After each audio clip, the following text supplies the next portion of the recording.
Hello, bonjour à toutes et à tous, c'est Émilie Charton du blog astro-intuitive.fr.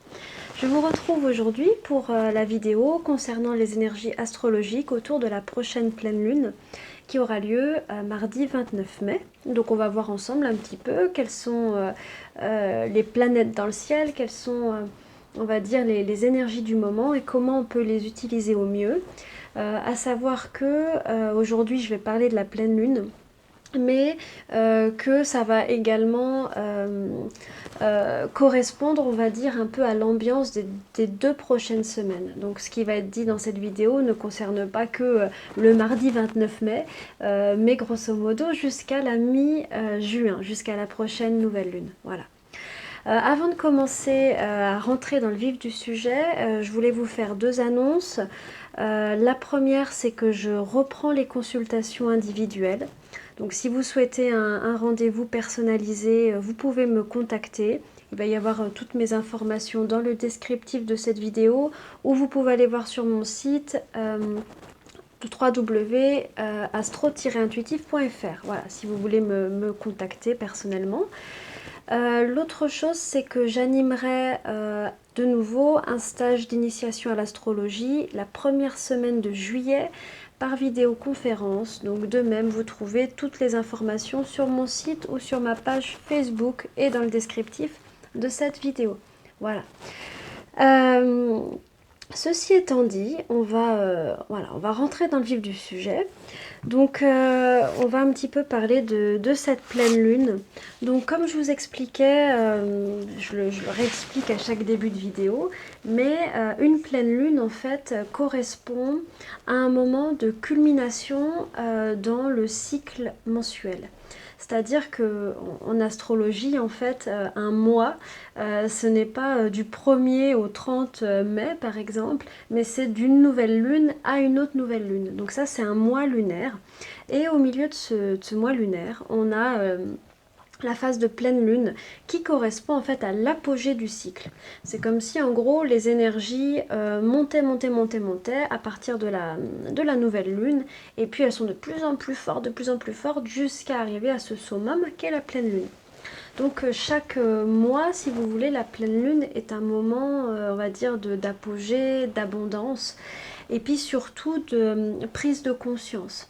Parce que si on prend symboliquement, une pleine lune correspond au moment où finalement la nuit est éclairée par le soleil, par le fait que voilà, la lune est exactement opposée au soleil, et donc on a la lumière solaire même dans la nuit à travers la lune. Donc ça peut correspondre aussi à un moment d'éclairage de tout ce qui est dans l'ombre.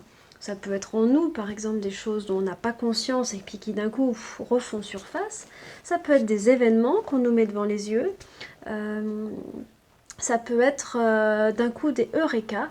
Donc en gros, cette période de la pleine lune est toujours propice à la révélation, à la prise de conscience et aussi à l'activation des événements extérieurs. Alors qu'on va le voir, mais plutôt dans la nouvelle lune, on est plutôt en début du cycle, et si on pourrait se mettre un peu en analogie avec le jardin par exemple, la nouvelle lune c'est le moment, vous savez, où on plante la graine. Donc pour l'instant tout est invisible, tout est là en gestation, mais pour l'instant ça ne se voit pas. Et au moment de la pleine lune, c'est cette plante qui a poussé, et qui maintenant est une très belle fleur, qui est bel et bien visible. Voilà, petit rappel. Donc cette énergie d'abondance, de culmination, en règle générale, on la ressent 3 jours avant la pleine lune, pendant et 3 jours après. Donc ça fait grosso modo une semaine. Donc là, si on résume, ça nous fait grosso modo du dimanche, non, un peu plus, du samedi 26 mai au vendredi 1er juin. On est encore dans cette énergie d'abondance lunaire ou de révélation de pleine lune, on va dire ça comme ça. Alors, une pleine lune, comme je vous l'ai dit, c'est un moment d'opposition entre le soleil et la lune. Et en fait, en règle générale, c'est un moment aussi de recherche d'équilibre, du fait qu'on a quelque part le soleil dans un signe et la lune dans un autre, dans le signe vraiment opposé. La pleine lune, elle met le focus sur le signe dans lequel elle se trouve. Donc ce mois-ci, on a le soleil qui est dans le signe des Gémeaux et on a la lune qui est dans le signe du Sagittaire. Donc cette pleine lune, elle va vraiment nous irradier très fort ce signe du Sagittaire. Ce qui est sûr, c'est qu'avec une pleine lune dans l'axe Gémeaux-Sagittaire, on est plutôt dans des énergies qui bougent. Ces deux signes-là sont dits, ce sont des signes mutables, c'est-à-dire ce sont des signes qui vont vers l'adaptation, qui vont vers le changement. Le Gémeaux a une réputation de ne pas tenir en place. C'est vrai que c'est un signe de mouvement continuel et en fait le Sagittaire est un peu dans la même dynamique. Donc c'est une pleine lune plutôt active, hein, plutôt orientée vers le fait de rencontrer de nouvelles personnes, de bouger, d'être curieux, de s'intéresser à de nouvelles choses. D'ouvrir son monde. Donc si on pouvait quelque part un peu synthétiser l'énergie de cette pleine lune, ça serait quand même une lune d'ouverture, voilà, d'ouvrir notre monde. Alors le Sagittaire, lui, il est encore complètement là-dedans, dans le fait d'ouvrir son monde. Le Sagittaire est un signe qui nous demande d'aller chercher des réponses à nos plus grandes questions, et qui nous demande en fait de sortir de ce qu'on connaît pour aller là où on ne connaît pas. Donc cette pleine lune en Sagittaire, elle peut en fait activer quelque part un besoin de donner du sens à ce qu'on vit, un besoin de prendre de la hauteur par rapport aux événements qu'on vit ou par rapport à ce qu'on traverse, à nos émotions. C'est vraiment un des signes les plus spirituels du zodiaque. En tout cas, c'est vraiment un signe qui cherche constamment des réponses, qui cherche en fait à prendre de la hauteur. Donc, on va être, je pense, invité à faire ce travail, d'avoir un peu le regard philosophique du Sagittaire. Comment je peux trouver un sens à ce que je vis aujourd'hui, un sens, c'est moi en fait qui vais donner le sens. C'est moi qui, je sais pas, par exemple, on peut vivre un événement et puis en fonction de la lecture qu'on va donner à cet événement, eh bien, soit on considérera cet événement comme négatif ou comme positif, évolutif, etc. Et ça, c'est vraiment par rapport au regard qu'on donne aux choses et au sens surtout qu'on donne derrière nos expériences. Donc, cette pleine lune, elle va nous inviter à ça. Et quelque part, ce signe du Sagittaire est un signe optimiste. C'est un signe lumineux. D'ailleurs, c'est le signe... C'est le dernier signe, on va dire, avant l'hiver. Donc c'est celui qui, vous savez, c'est cette période dans l'année où on a toutes les décorations de Noël, où c'est très lumineux de partout. Il a un peu une fonction qui est de mettre de la lumière dans la nuit. Et donc quelque part ce signe nous demande aussi de prendre de la hauteur pour être connecté avec une forme de lumière en fait, de joie qui ne peut pas vraiment partir. Vous voyez, c'est comme par exemple quand on prend l'avion, même s'il y a des nuages, au bout d'un moment, choup, quand on passe au-dessus, c'est toujours le soleil. Bon, bah ça c'est un peu la vision du Sagittaire. Donc en gros, c'est une pleine lune qui va nous demander d'élever nos pensées, d'élever nos vibrations, qui va nous demander de trouver du sens à ce qu'on vit. Ça peut même être des fois du sens à notre vie aussi, pourquoi pas, de trouver, je sais pas moi, une philosophie, quelque chose qui vraiment nous nourrisse notre âme. Hein, ça va être ça, un peu cette invitation du Sagittaire. Ce Sagittaire, il nous demande aussi d'être optimiste. Il a pour lui, si vous voulez, la planète du Sagittaire, c'est Jupiter.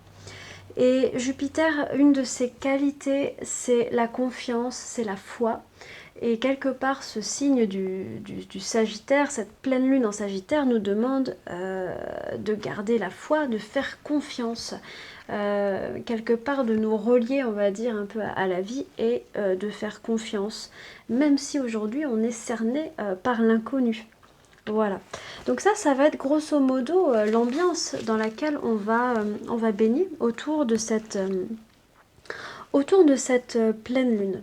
Donc la pleine lune, elle sera exactement sur le 8e degré du signe du Sagittaire. Donc si vous avez des planètes, un ascendant, les nœuds lunaires autour de ce 8e degré, vous pourriez vous sentir encore plus que ça touché, activé, on va dire, par l'énergie de cette pleine lune. Voilà. Et puis, oh oui, pardon, l'autre mot d'ordre, je dirais, autour de cette pleine lune, c'est de ne pas s'isoler, mais plutôt de s'ouvrir, d'avoir une sorte de curiosité, d'avoir envie de découvrir, d'ouvrir son monde. Voilà. Puisque, comme je vous disais, on est dans l'univers de Jupiter, et Jupiter est une planète... c'est une planète d'expansion, de découverte. Et si on prend d'ailleurs le signe, le glyphe, le symbole du Sagittaire, c'est une flèche, c'est-à-dire c'est quelque chose qui s'élance, qui est émissif, qui va à la découverte. Voilà. Donc ça, c'est un peu le mot d'ordre, l'ambiance globale. Maintenant, ce qui va être très intéressant sur cette fin du mois de juin et le début du mois de... Non, pardon, cette fin du mois de mai, j'avance, et le début du mois de juin, c'est qu'on va avoir en fait un très très beau grand trigone d'eau qui va principalement concerner Vénus. Donc je vais pas mal parler de Vénus dans cette vidéo parce que c'est une des planètes qui va recevoir le plus d'aspects sur la fin du mois de mai et le début du mois de juin. Donc au niveau des aspects, alors pardon, on va repartir du début. Vénus, elle représente les relations, elle représente notre vie affective et les rapports qu'on peut avoir avec les autres. Et surtout les rapports, pas des rapports intellectuels, des rapports affectifs.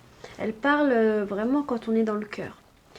Donc dans Vénus, il peut y avoir d'ailleurs tout un tas de paliers, c'est-à-dire qu'on peut avoir la Vénus qui est dans le désir, donc plutôt un amour tourné vers la satisfaction de l'ego.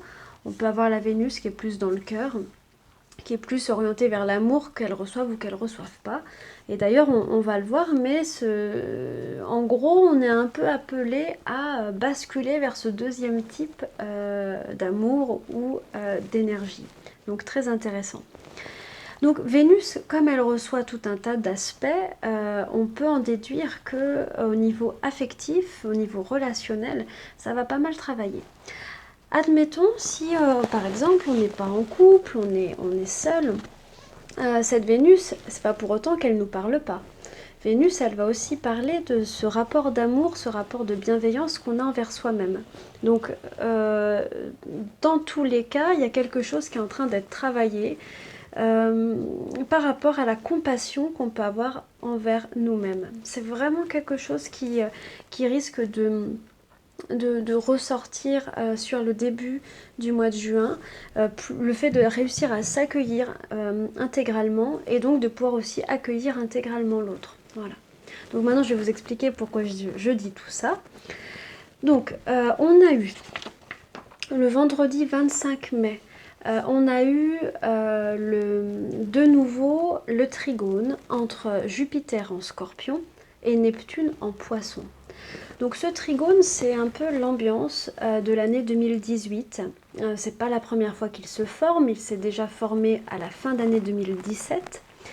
Et ce trigone, c'est vraiment là pour le coup un chouette aspect. C'est vraiment déjà un trigone, il faut savoir que c'est un aspect harmonieux qui relie deux planètes et qui permet en fait à leur énergie de communiquer. En fait, en gros, elles parlent un peu un langage, elles sont en train de dialoguer, puis chacune comprend ce que l'autre veut dire. Donc, ah oui, d'accord, ok, c'est fluide, ça circule bien. Ça relie deux planètes qui sont dans deux signes d'eau, le Scorpion et le Poisson. Donc ça parle des émotions, ça parle de quelque chose qui peut circuler au niveau des émotions. Donc ce trigone, il amène beaucoup de douceur, il amène beaucoup de bienveillance, d'arrondi. Il permet aussi quelque part, il nous donne envie d'aller vers quelque chose de plus spirituel, d'aller vers quelque chose de plus... oui, je sais pas comment le décrire, mais C'est comme s'il élève un petit peu nos vibrations, notre manière de voir le monde. Il peut nous rendre plus humanistes, plus concernés par l'autre, plus concernés aussi par la terre, par tout un tas de choses. Donc vraiment ce trigone, c'est un des grands cadeaux de 2018. Il lisse, il adoucit en fait un petit peu les aspérités qu'on peut avoir à droite et à gauche. Ce trigone est aussi intéressant parce qu'en fait, comme Neptune contacte Jupiter, j'espère que je ne vous perds pas, il va permettre à l'énergie de Jupiter de circuler. Donc on va déjà revoir 2 secondes Jupiter, ça va vous permettre de comprendre. Jupiter est en Scorpion depuis l'automne 2017 et Jupiter en Scorpion nous fait vivre des émotions très fortes depuis ce moment-là, et quelque part il nous fait aussi accélérer notre croissance intérieure et notre transformation. Donc en gros, si vous avez le sentiment que vous êtes un peu en train d'être bousculé ou travaillé ou métamorphosé depuis l'automne, c'est normal. Ce qui se passe, c'est que le Scorpion est un signe d'eau, mais c'est un signe d'eau qui est assez secret et qui a du mal à se livrer, qui a du mal à faire circuler les émotions. C'est plutôt un signe qui fonctionne dans la réserve, dans le secret.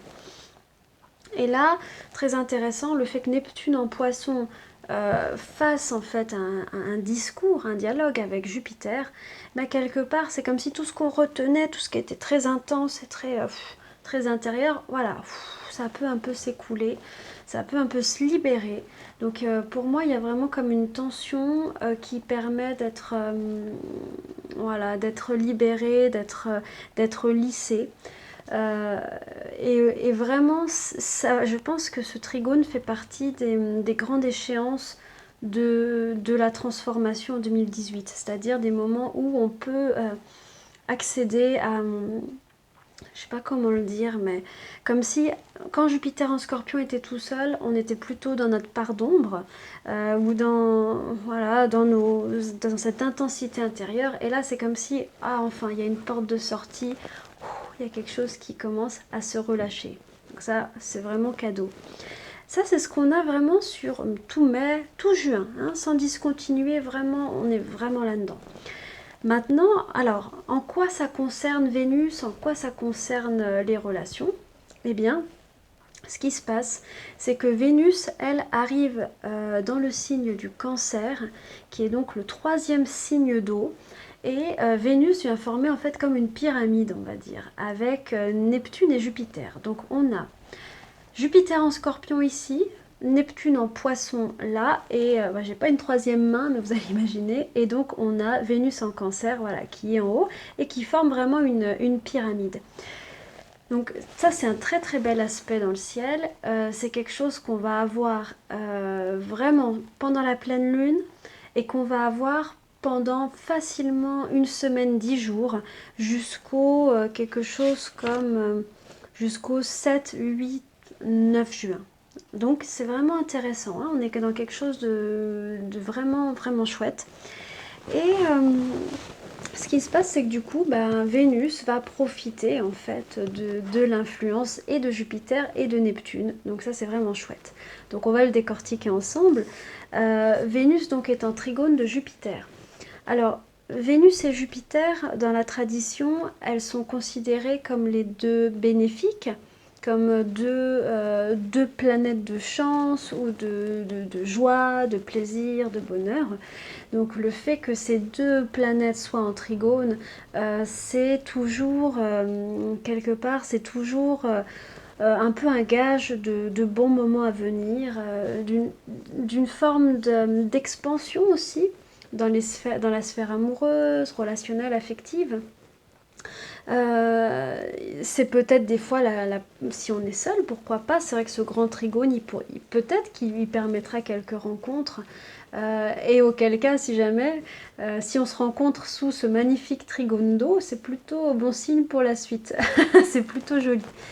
Voilà, donc ça c'est voilà, ça va parler pardon d'une sorte d'harmonie, une sorte de bonheur dans la vie affective, et puis ça va parler aussi, si on est seul, de la capacité à avoir des bons moments, à vraiment profiter de la vie. Ça c'est vraiment ce qu'on va avoir. Maintenant, l'autre trigone de Vénus à Neptune, alors lui, il est intéressant. Il nous parle en fait de passer un cap dans notre vie affective. Donc tout à l'heure, je vous parlais des différents paliers, différentes étapes de Vénus, Vénus désir, Vénus amour. Eh bien, en astrologie, on dit que Neptune, c'est justement l'octave supérieure de Vénus. C'est-à-dire que Vénus, c'est cette planète de beauté, d'amour, mais qui est quand même proche du désir, donc qui est quand même proche de l'ego. Et Neptune, c'est l'amour inconditionnel. C'est une sorte d'amour plus spirituel. Donc le fait qu'on ait un contact entre Vénus et Neptune, si vous voulez, ça va vraiment permettre d'un peu de passer le cap, de contacter quelque chose qui est, oui, d'être plus dans le cœur, voilà, de manière générale, d'être plus dans le cœur et plus dans une forme aussi de détachement par rapport à notre ego. Au final, l'important, c'est pas vraiment parce que l'ego, lui, il voudrait gagner, il voudrait toujours être reconnu, toujours être au centre. Et quelque part, Neptune lui dit, mais attends, on est tous un en fait, même si tu t'en rends pas compte, donc ça n'a pas de sens ce que tu dis. Et voilà, juste être dans cet amour quelque part, tu es comblé, tu es complet. Voilà. Alors ce que je vous dis, attention, c'est assez mystique, hein, c'est sûr que c'est pas des prises de conscience voilà, qui se font en un clin d'œil, mais on va être un petit peu amené à voir les choses de ce point de vue-là. Donc voilà, très très beau, grand trigone d'eau. Et puis d'un point de vue général, c'est vrai que ça va quand même amener beaucoup de romantisme, beaucoup de douceur, de gentillesse, des beaux moments en perspective avec votre amoureux, avec vos amis, ou dans une forme d'acceptation et de satisfaction par soi-même. Voilà. C'est vraiment un très très beau trigone. Donc là, on peut remercier la vie, on peut remercier les étoiles, on va dire, pour cette belle énergie qu'on va avoir. Alors, cela dit, mais alors quand même un petit peu de défi, parce que sinon on s'ennuierait. Vénus, elle est quand même un petit peu challengée. Voilà, elle est un petit peu challengée. Alors attendez. Je reprends un peu des forces pour vous expliquer. Donc, Vénus, ce qui se passe, c'est qu'elle va se retrouver à l'opposition de Pluton. Donc, Vénus, elle a déjà été sur le week-end juste avant la pleine lune, voilà, le 26 mai. Vénus s'est retrouvée opposée à Saturne et elle se retrouve également opposée à Pluton. L'opposition à Pluton se fera le mercredi 6 juin. Donc, qu'est-ce que ça veut dire ? L'opposition à Saturne, elle nous a parlé d'une sorte de lucidité. En gros, elle nous montre que l'amour, c'est pas quelque chose, comment dire, de toujours évident. C'est quelque chose qui demande un travail, qui demande un investissement, qui se construit. Même si on a des fois ce mythe de ça y est, on s'est rencontrés et c'est formidable et voilà. Oui, ça c'est vrai peut-être au début, mais après forcément il y a plus ce côté saturnien qui est de construire ensemble et donc de relever des défis ensemble. Donc l'opposition à Saturne quelque part, elle rend Vénus plus mature. Elle lui dit mais cet amour auquel tu tends, il faut le construire. Il faut donner de toi, il faut t'engager, il faut peut-être faire quelques compromis. Voilà, ça va être un peu l'ambiance.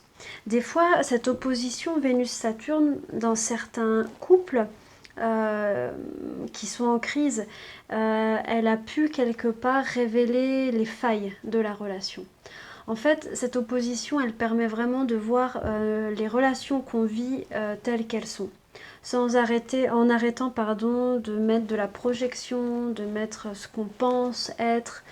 Non, Saturne, c'est d'ailleurs Pluton aussi, hein, parce que Pluton aussi s'oppose. Saturne et Pluton, c'est vraiment des principes de réalité hein, qui nous permettent de voir les choses telles qu'elles sont. Donc voilà, il y a une sorte de, quand même de lucidité, un appel en tout cas à être lucide et un appel à s'engager, à voir les choses telles qu'elles sont et à vouloir construire. Voilà. Maintenant l'opposition à Pluton, ça va un petit peu pimenter la première semaine du mois de juin. Pluton parle de passion, parle d'intensité, parle aussi de transformation et quelque part ça va amener, alors tout dépend, ça va amener soit dans un couple qui va bien, quelque chose d'un peu pimenté, peut-être au niveau de l'intimité, quelque chose de plus passionné, on va dire. Mais des fois, ça va être aussi le fait de se rendre compte qu'on doit changer certaines choses, qu'on doit métamorphoser certains aspects de nous-mêmes. Voilà. Donc, Pluton, c'est vraiment le principe d'évolution, hein. Donc là, ça nous dit, on est vraiment aidé, il y a ce magnifique trigone, mais il y a peut-être des choses qui vont devoir être modifiées. Voilà. Il n'empêche que, bon, étant donné que cette opposition, elle est quand même prise dans le grand trigone, elle est drôlement adoucie. On va pas la vivre. Des fois, l'opposition à Pluton peut être vraiment un peu très cash, très... mais là, il y a quelque chose d'arrondi, quelque chose de vraiment beau. Donc à mon avis, ça va plutôt rajouter une forme d'intensité à ce qui se vit. Voilà, donc voyez un petit peu comme cette Vénus là, elle va être bien travaillée. Donc c'est assez intéressant. Alors maintenant, l'autre chose et dernière chose dont je voulais vous parler, ça va concerner à partir du 7 juin, 6-7 juin. Donc le 6 juin, Mercure arrive en conjonction au Soleil. Donc conjonction, ça veut dire qu'ils sont exactement alignés. La conjonction, surtout avec Mercure, ça va donner que... Mercure, pardon, c'est l'intellect, les pensées, la parole. La conjonction, en fait, souvent, elle brûle. C'est-à-dire Mercure est brûlé par le Soleil. Donc en gros, c'est un moment où on peut un peu s'enflammer. Vous voyez, ça ira bien avec Vénus-Pluton. On peut un peu, quelque part, la faculté de discernement, la faculté de l'intellect, de la logique, va être un petit peu brûlée autour de cette date du 6-7. Voilà, et d'autant plus que ce qu'on voit, c'est que le 7 juin, le Soleil et Mercure vont arriver au carré de Neptune. Donc un carré, c'est un aspect de tension. Là, pour le coup, c'est deux planètes qui se parlent, mais il y en a une qui dit quoi, hein, qu'est-ce que tu dis? Mais elle comprend rien. Ils se comprennent pas. C'est pas du tout fluide. Et souvent, pour nous, ça va représenter un peu un défi. On nous dit, ok, donc là, je vais te faire travailler là-dessus. Donc, sur quoi on va nous faire travailler? On va nous faire travailler sur la petite carte que j'ai tirée ce matin. Je sais pas si ça va être à l'endroit ou à l'envers, mais c'est clarté. Je trouvais ça un joli clin d'œil céleste. J'ai tiré cette carte clarté et c'est justement ce qu'on doit vraiment travailler quand le Soleil est en carré à Neptune et quand Mercure, l'intellect, est en carré à Neptune. Au positif, c'est que vraiment on peut être inspiré, mais assez souvent on va être un peu dans un brouillard de confusion, on pourrait en tout cas. Donc vraiment dites-vous qu'autour de cette fin de semaine 6, 7, 8, il est possible qu'il y ait des erreurs d'appréciation. Il est possible que vous ne voyiez pas tout de manière claire. Donc vraiment, vous pouvez demander, voilà, je demande de la clarté. Je demande de la clarté. Par rapport à cette situation, je demande à y voir clair, je demande de la clarté. Voilà, c'est vraiment, on peut demander un peu à l'ange de la clarté de nous aider. Voilà, je ne sais pas si vous connaissez ces petites cartes, c'est les petites cartes de Findorn avec les anges avec une qualité. Et donc on peut travailler un peu avec ces petits anges, on va dire avec cette énergie. Et c'est pas mal d'avoir l'ange de la clarté avec nous quand on est dans les brouillards de Neptune. Donc en gros, si on résume, sur cette pleine lune et les 15 jours qui viennent, on va avoir un peu les deux aspects de Neptune. Le côté, il va nous aider à élever nos vibrations, à être dans le cœur. Si vraiment je pouvais vous donner un conseil, un travail, on va dire, à faire, c'est d'essayer d'être dans le cœur. Par contre, il est possible qu'on navigue un peu à vue et que d'ailleurs Neptune nous rende un peu trop chamallows des fois, un peu trop submergés par les émotions et un peu confus. Donc, il va falloir quelque part trouver le juste dosage entre ces énergies. Voilà. Donc moi, je pense qu'on a fait un bon petit tour pour ces 15 prochains jours. Voilà, j'espère que ça vous a aidé, que ça vous a parlé. Voilà, merci pour tous vos commentaires que je lis toujours. J'espère avoir un peu plus de temps pour y répondre. Et puis voilà, donc si vous avez aimé, n'hésitez pas à vous abonner. Et puis j'ai une page Facebook où j'écris régulièrement ce qui se passe. Voilà. Moi, je vous retrouve dans 15 jours pour la vidéo concernant la prochaine nouvelle lune. Voilà, et d'ici là, bah, je vous souhaite une belle pleine lune et de bien profiter de ce beau trigone d'eau. Voilà, je vous embrasse fort et je vous dis à bientôt.